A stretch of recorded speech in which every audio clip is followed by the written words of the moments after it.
মন্ত্ৰী অশোক সিংহাল ডাঙৰীয়া আৰু মই দুপৰীয়া গোৱালপাৰাৰ ৰংজুলিলৈ গৈছিলোঁ। বেচিকেলি চিমেলি তোলা বুলি গাঁও এখনলৈ গৈছিলোঁ। যোৱাকালি সেই গাঁওখনত 5জন লোক নাও দুৰ্ঘটনাত পতিত হৈ নিহত হৈছিল।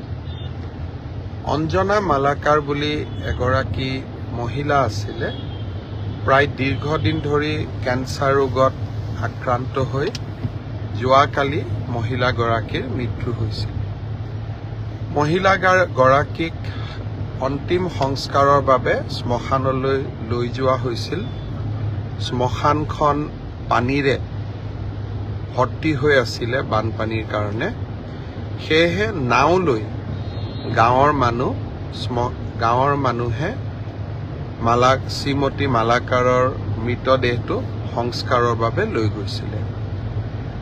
ঘূৰি আহোঁতে 26গৰাকী মানুহ টুলুঙা নাওখনত উঠি উভতি আহিবলৈ চেষ্টা কৰে। নাওখন দুৰ্ঘটনাত পতিত হয় আৰু প্ৰায় একেটা পৰিয়ালৰে 5গৰাকী লোক নিহত হয়।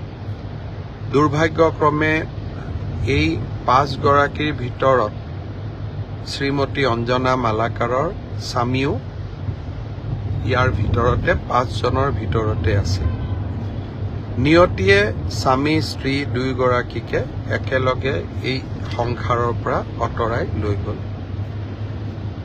চিমেলিতোলা গাঁৱত গৈ শোকসন্তপ্ত পৰিয়ালবৰ্গক আমি সমবেদনা জনালোঁ আৰু চৰকাৰৰ পৰা সামান্য অনুদান হিচাপে 4 লাখ টকাকৈ মৃতকৰ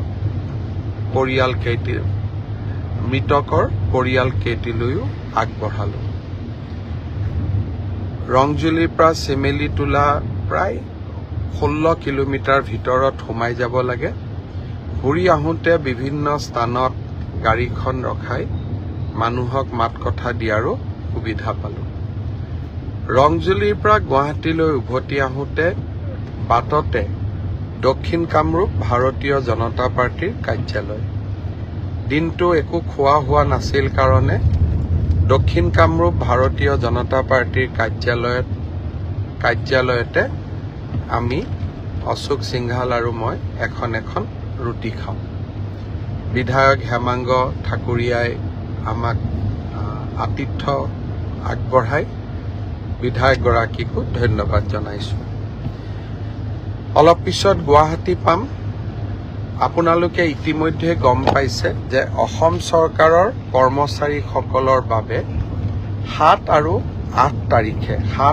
8 নৱেম্বৰ তাৰিখে আমি মাতৃ পিতৃ বন্দনাৰ বাবে 2 দিন ছুটি দিছোঁ। 7 আৰু 8 তাৰিখ চৰকাৰে ছুটি দিছে। 9 তাৰিখ ছট পূজা, 10 আৰু 11 তাৰিখ শনিবাৰ আৰু ৰবিবাৰ। এক কথাত ক'বলৈ গ'লে 7 তাৰিখৰ পৰা 11 তাৰিখ 5টা দিন চৰকাৰী কৰ্মচাৰীসকলে বন্ধ পাব। মাতৃ পিতৃ বন্দনাৰ উদ্দেশ্য হ'ল এই 5 দিন আমি যদি আগতীয়াকৈ পৰিকল্পনা কৰোঁ, মোৰ মা, মোৰ দেউতা, মোৰ শহুৰ, মোৰ শাহু, আমি বিভিন্ন মন্দিৰ, তীৰ্থস্থান বা পৰ্যটনস্থলীলৈ আমি লৈ যাব পাৰোঁ। পিতৃ মাতৃয়ে আমাক ডাঙৰ দীঘল কৰে। পিতৃ মাতৃৰ কৃপাতেই আমি জীৱনত সফলতা লাভ কৰোঁ। ব্যস্ত জীৱনৰ মাজত কেতিয়াবা পিতৃ মাতৃক আমি সময় দিব নোৱাৰোঁ। যোৱা 3টা বছৰ এই মাতৃ পিতৃ বন্দনাৰ কাৰ্যসূচী ৰাজ্য চৰকাৰে হাতত লৈছিল আৰু বহুতো লোকে গাঁৱৰ ঘৰলৈ উভতি গৈও বহুতো চৰকাৰী কৰ্মচাৰীয়ে দেউতাক মাকৰ লগত এই 5টা দিন সময় কটোৱাৰ ফটো আমালৈ পঠিয়াইছিল। বহুতে মোক প্ৰশ্ন কৰে যে ব্যক্তিগত কোম্পানীত কাম কৰা সকলেই সুবিধা কিয় নাপায়।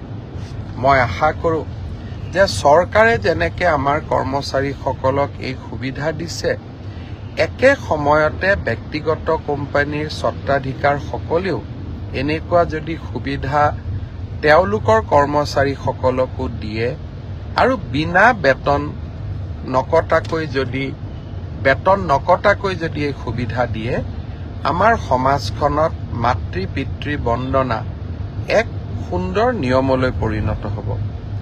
মই আজি সকলোকে আহ্বান জনাম, বিশেষকৈ বেচৰকাৰী কোম্পানী প্ৰাইভেট কোম্পানীৰ স্বত্বাধিকাৰসকলক পাৰিলে আপোনালোকেও 7 আৰু 8 তাৰিখে কৰ্মচাৰীসকলক ছুটি দিব। মই দাবী কৰিব নোৱাৰো, কিন্তু আপোনালোকক মই বিনম্ৰতাৰে সৈতে অনুৰোধ জনাম। যোৱাকালি মই কেইটামান টেলিভিশ্যনত এটা ডিবেট দেখিছিলোঁ যে তৃতীয় আৰু চতুৰ্থ শ্ৰেণীৰ চাকৰিত APSCৰ ধৰণে পৰীক্ষা কিয় হ'ব লাগে।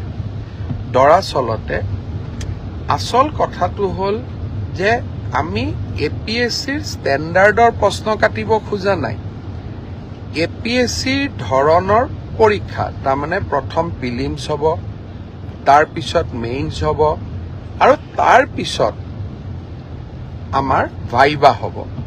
কিন্তু পৰীক্ষাৰ প্ৰশ্নৰ ষ্টেণ্ডাৰ্ড চতুৰ্থ শ্ৰেণীৰ কাৰণে APSCৰ দৰে নহয়। পৰীক্ষাৰ প্ৰশ্নৰ ষ্টেণ্ডাৰ্ড মেট্ৰিকৰ দৰে হ'ব, হায়াৰ ছেকেণ্ডেৰীৰ দৰে হ'ব।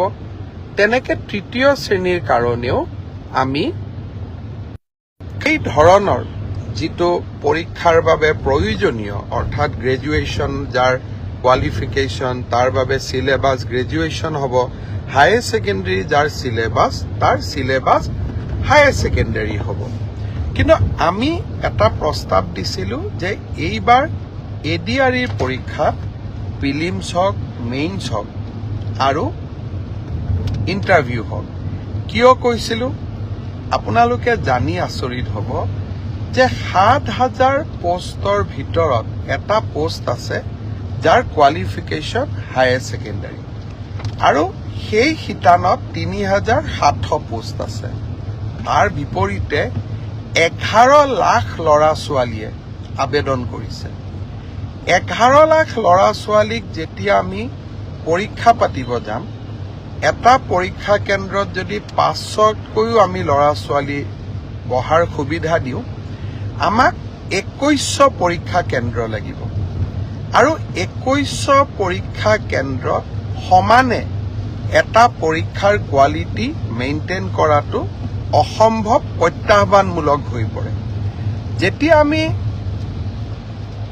2100 পৰীক্ষা কেন্দ্ৰত আমি পৰীক্ষা পাতিম, কৰবাত ইনভেজিলেটৰজন ইমান ভাল কোৱালিটিৰ নহ'ব পাৰে, কৰবাত লিকেজ থাকিব পাৰে, কৰবাত চাকৰিত ইজনে সিজনক সহায় কৰাৰো অভিযোগ থাকিব পাৰে।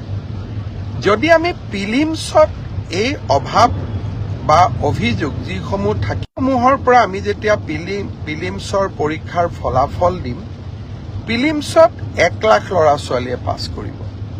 আৰু 1 লাখ ল'ৰা ছোৱালীক আমি যেতিয়া মেইনছ পৰীক্ষা পাতিম, তেতিয়া তাত পৰীক্ষাৰ কোৱালিটিটো আমি খুব সূক্ষ্মভাৱে মেইনটেইন কৰিব পাৰিম। অৰ্থাৎ শেষলৈ গৈ যোনে চাকৰি পাব, তাত কোনো ধৰণে কোনো কেণ্ডিডেটে কম্প্ৰমাইজ কৰি চাকৰি পোৱাৰ সুবিধা নাথাকে। সেইকাৰণে UPSCৰ পৰীক্ষাই হওক, APSCৰ পৰীক্ষাই হওক, 3টা তৰপত পৰীক্ষা পাতে। পৰীক্ষাৰ প্ৰশ্ন কাকতবোৰ APSC UPSCৰ দৰে নহয়। দুজন মানে কৈ আছে চতুৰ্থ শ্ৰেণীৰ কাৰণে APSCৰ দৰে পৰীক্ষা কিয় হ'ব লাগে। চতুৰ্থ শ্ৰেণীৰ ইণ্টাৰভিউত APR জনে ক্লাছ 10ৰ ষ্টেণ্ডাৰ্ডে পৰীক্ষাৰ প্ৰশ্নৰ উত্তৰ দিব। কিন্তু প্ৰিলিমছ আৰু মেইনছৰ মাজেদি যেতিয়া সৰকি আহিব, তেতিয়া চাকৰি যোগ্যজনে পাব। মোৰ এটাই লক্ষ্য আছিলে যে চাকৰি যাতে যোগ্যজনক বাদ দি আন কোনোৱেও নাপায়। কাৰণ চৰকাৰী চাকৰি যোগ্যতাৰ আধাৰত হ'লে আমাৰ ছাত্ৰ ছাত্ৰীসকলৰ শিক্ষা ব্যৱস্থাৰ ওপৰত আস্থা উভতি আহে। যোৱাবাৰ আমাৰ এটা পৰীক্ষাত কেণ্ডিডেট আছিল 6 লাখ। এইবাৰ এটা পৰীক্ষাত হ'ব আমাৰ কেণ্ডিডেট 11 লাখ। প্ৰিলিমছ মেইনছৰ মাজেদি আমি আহিলে আমাৰ বহুখিনি চেক এণ্ড বেলেঞ্চ আমি কৰিব পাৰিলোহেঁতেন। কিন্তু যি নহওক, মই বিশ্বাস কৰোঁ যে চৰকাৰৰ সিদ্ধান্ত যিমান হওক, আমি বিতৰ্কৰ ঊৰ্ধত ৰাখিব লাগে। দুই এজন ৰাজনৈতিক দলেই হওক, আমাক বেয়া পোৱা দুই এজন ব্যক্তিয়ে হওক, চৰকাৰৰ প্ৰতিটো কথাতে তেওঁলোকে বিতৰ্ক হোৱাটো বিচাৰে। আৰু বিতৰ্কৰ পৰা তেওঁলোকৰ যে কিবা লাভ হয় এনেকুৱা নহয়, যেন বিতৰ্ক কৰি চৰকাৰখনৰ ভাল প্ৰচেষ্টাসমূহকো তেওঁলোকে যাতে কৰবাত নিগেটিভিটিলৈকে ৰূপান্তৰ কৰিব পাৰে। সেইবাবে ময়ো সাৱধানে থাকিব খুজিছো। এইবাৰ আমি প্ৰিলিমিনাৰী পৰীক্ষা নাপাতো, মেইনছ আৰু ভাইভা ভচিৰ মাজেদিয়ে আমি পৰীক্ষাৰ ৰিজাল্ট দিম। অৱশ্যে 11 লাখ ছাত্ৰ ছাত্ৰীয়ে যেতিয়া 2100 পৰীক্ষা কেন্দ্ৰত পৰীক্ষা দিব, ই এটা ভীষণ প্ৰত্যাহ্বানমূলক হ'ব।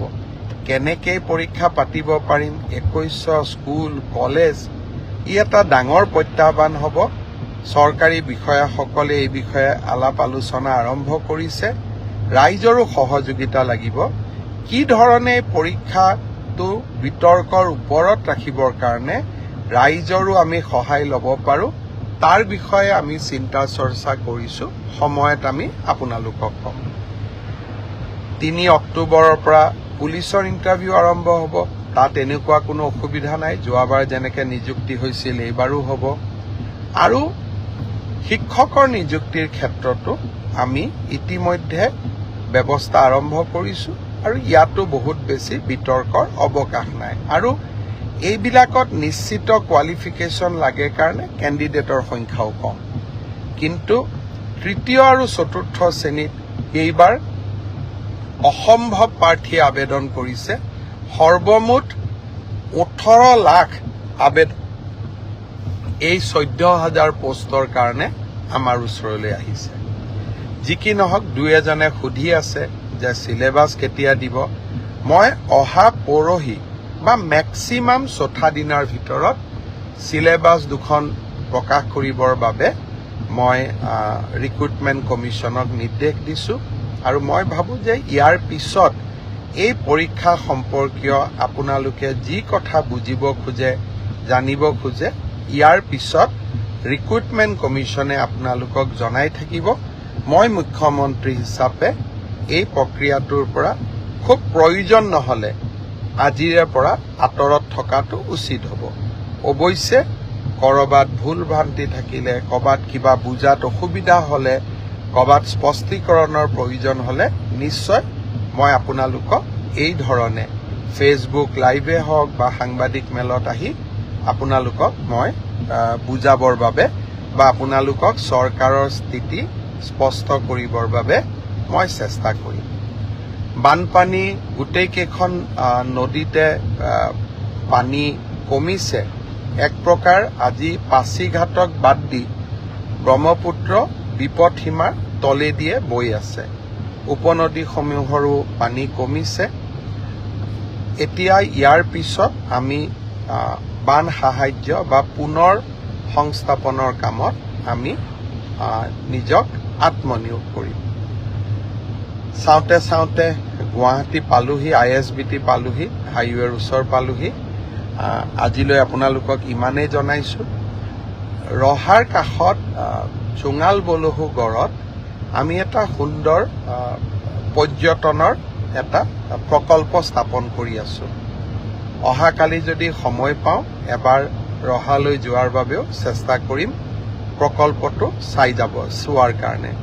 জোঙাল বলহু আছিলে তিৱা জাতিৰ এগৰাকী, ক'বলৈ গ'লে জাতীয় বীৰ, জাতীয় অনুপ্ৰেৰণা। আৰু তিৱা জাতিৰ লগতে কৃতজ্ঞ অসমীয়ায়ো সদায় জোঙাল বলহুৰ বীৰত্ব আৰু শৌৰ্যক গৰ্বৰে সোঁৱৰণ কৰে। পুনৰ এবাৰ আপোনালোকক ধন্যবাদ জনালোঁ ফেচবুক লাইভৰ সৈতে জড়িত হোৱাৰ বাবে।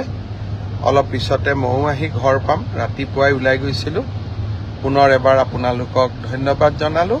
শুভৰাত্ৰি।